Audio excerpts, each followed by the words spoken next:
और आज के इस वीडियो के थ्रू हम बैटरी टेस्टिंग करेंगे। इस बैटरी के अंदर स्पेसिफिक ग्रेविटी टेस्ट करेंगे, सेल वोल्टेज टेस्ट करेंगे और देखेंगे कि ये बैटरी हमारे यूज़ करने लायक है या नहीं है। तो आइए चलते हैं हमारे टेस्टिंग के ऊपर। बैटरी को टेस्ट करने के लिए सबसे पहले हमको उसकी स्पेसिफिक ग्रेविटी निकालनी होती है। What do you mean by the specific gravity? Specific gravity का मतलब होता है density of substance divide by density of water. हम जो भी सब्सटेंस इसके अंदर यूज़ कर रहे हैं, अगर उसको हम वाटर के डेंसिटी से डिवाइड कर दें तो हमको मिल जाती है उस सब्सटेंस की स्पेसिफिक ग्रेविटी। तो यहाँ पर जो इलेक्ट्रोलाइट यूज हुआ है वो है सल्फ्यूरिक एसिड। तो ये जो सल्फ्यूरिक एसिड है ये 60-40 के रेशियो में रहता है। 60% हमारा वाटर रहता है और 40% अराउंड हमारा सल्फ्यूरिक एसिड रहता है जो डाइल्यूटेड रहता है। इसलिए हमको इसकी स्पेसिफिक ग्रेविटी को प्रॉपर रखना पड़ता है। अगर प्रॉपर स्पेसिफिक ग्रेविटी नहीं रहेगी तो हमारा बैटरी प्रॉपर से चार्ज नहीं होगा और इलेक्ट्रॉन रिलीज नहीं करेगा। जो वाटर की स्पेसिफिक ग्रेविटी होती है वो 1.00 होती है या 1000 हम बोलेंगे। डीजल की जो स्पेसिफिक ग्रेविटी होती है वो 825 अराउंड होती है और पेट्रोल की जो स्पेसिफिक ग्रेविटी रहती है वो 725 अराउंड रहती है। जैसे जैसे आप अलग अलग सब्सटेंस को स्टडी करोगे आप पाओगे कि हर एक लिक्विड की स्पेसिफिक ग्रेविटी अलग अलग है। हमारे पास अभी जो बैटरी है वो लीड एसिड बैटरी है। ये मेंटेनेंस टाइप बैटरी है। हमको इसमें हर फ्यू पीरियोडिक मेंटेनेंस में इसके लिक्विड को हमको चेक करना पड़ता है। इसमें डिस्टिल वाटर ऐड करनी पड़ती है और उसको टाइम टू टाइम चार्ज करना पड़ता है।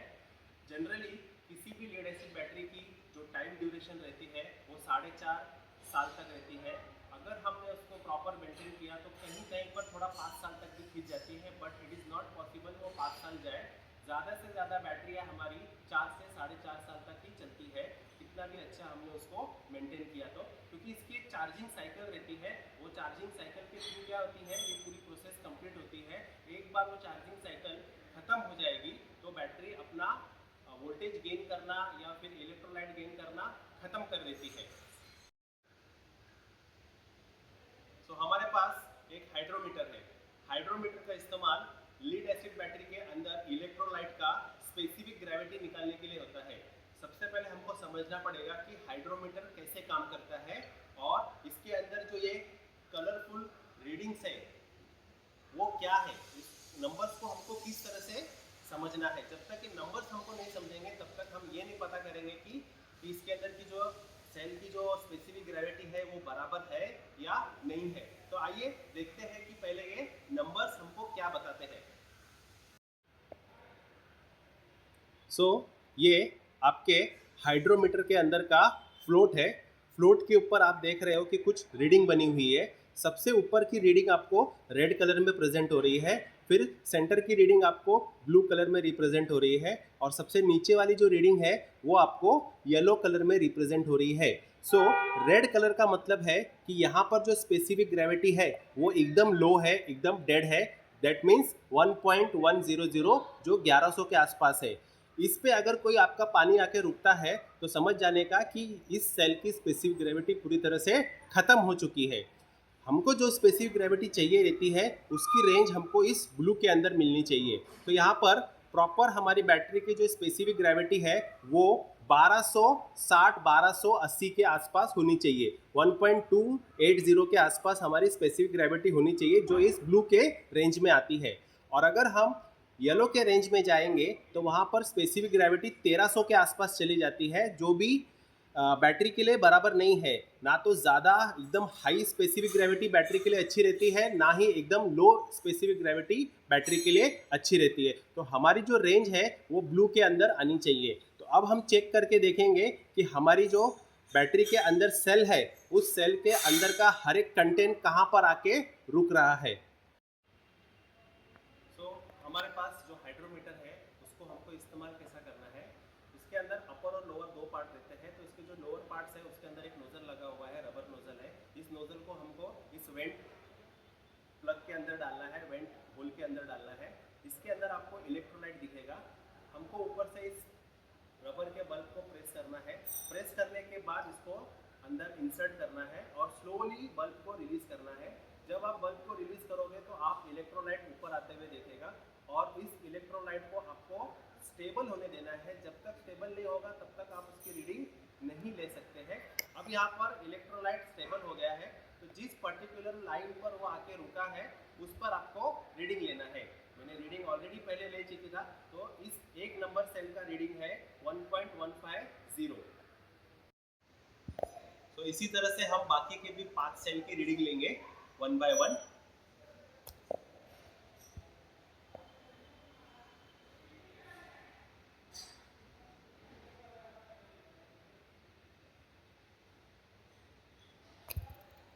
इसकी रीडिंग आ रही है 1.160।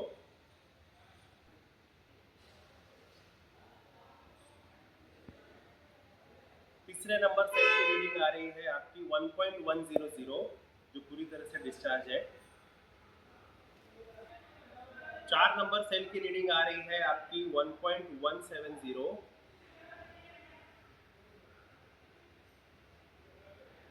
5 नंबर सेल की रीडिंग आपको मिल रही है यहाँ पर 1.100 जो आप देख रहे हो कि रेड लाइन से भी ऊपर चली गई है।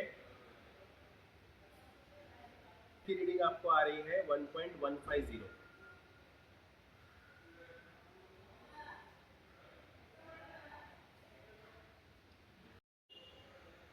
सो अभी आप लोगों ने 6 के 6 सेल रीडिंग आपने चेक किए। सभी रीडिंग को मैं एक बार रिपीट करता हूँ। सेल नंबर 1 आपका 1.150, sell number 2 1.160, sell number 1.100, sell point 4 1.170, sell number 5 1.100 और सेल नंबर 6 1.150। ये नंबर्स इंडिकेट कर दे रहे हैं कि ये बैटरी ऑलरेडी से पूरी तरह से डेड है, बट हम उसको कैलकुलेशन वाइज कैसे चेक करेंगे प्रॉपर कि ये बैटरी प्रॉपर डेड है या नहीं है। तो उसके लिए अपने को जो इन रीडिंग में से सबसे हाईएस्ट वैल्यू रीडिंग है और सबसे लोवेस्ट वैल्यू रीडिंग है, इन दोनों को अपने को डिफरेंस देना है। सपोज इसके अंदर आई है 1.170 is the highest reading and 1.100 is the lowest reading. जब आप हाईएस्ट में से लोवेस्ट को माइनस करोगे तो आपको जो नंबर मिलेगा वो नंबर आपका 0.030 टू 0.050 से ऊपर नहीं चाहिए। मतलब इसमें भी लिमिट की गई है, 0.030 से लेके 0.50 के अंदर ही होनी चाहिए। अगर ये रीडिंग 0.50 से ऊपर जाती है तो आपका बैटरी के अंदर सेल शॉर्टन हो सकता है, शॉर्ट हुआ रहेगा, या फिर उसके अंदर के लेयर्स खराब हो गए रहेंगे और बैटरी पूरी तरह से डेड हो गई रहेगी। इस केस में आपका जो रीडिंग आ रहा है माइनस करने के बाद वो 0.070 आ रहा है। दैट मीन्स ये बैटरी अब आपके किसी भी काम नहीं आएगी और आपको इसको रिप्लेस करना पड़ेगा with a new one. I hope आपको ये वीडियो अच्छा लगा रहेगा। मैंने जो इन्फॉर्मेशन दी है वो आगे चल के आपको काम आएगी।